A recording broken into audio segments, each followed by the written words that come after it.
ময়মনসিংহ জেলার এক ছোট্ট গ্রাম দোলনপুর, শান্ত আর নির্জন। ওই গ্রামের মাঝখানে এক বিশাল পুকুর, চারপাশে গাছপালা আর পাখির ডাক। লোকমুখে শোনা যায় বহু বছর আগে সেখানে এক মেয়ে ডুবে মারা গিয়েছিল।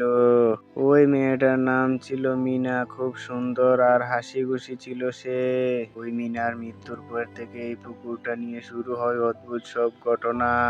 ওই পুকুর পাড়ে রাতে কেউ গেলে নাকি নিজের ছায়া বদলে যায়। ওই পানিতে দেখা যায় এক সাদা মুখ, লম্বা চুল আর লাল চোখওয়ালা মেয়ে। অনেকে আবার বলেছে সেই মুখে একটা অদ্ভুত হাসি লেগে থাকে সব সময়।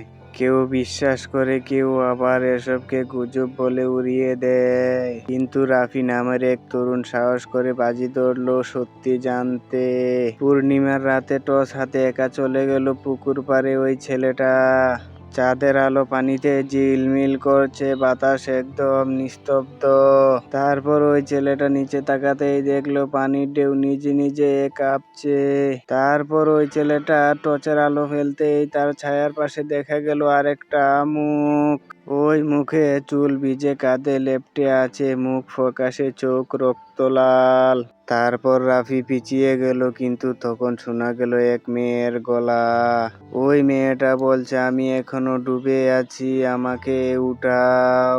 তারপর ভয়ে সে দৌড়ে পালিয়ে গেল, সারা শরীর কাঁপছে, মুখে কথা নেই। তারপর সকালে মানুষ দেখে পুকুরের ধারে মাটি ভিজে, পাশে ভাসছে এক সাদা ওড়না। তো বন্ধুরা, আজও দোলনপুরের মানুষ বলে চাঁদ উঠলে মিনার ছায়া দেখা যায় পানিতে।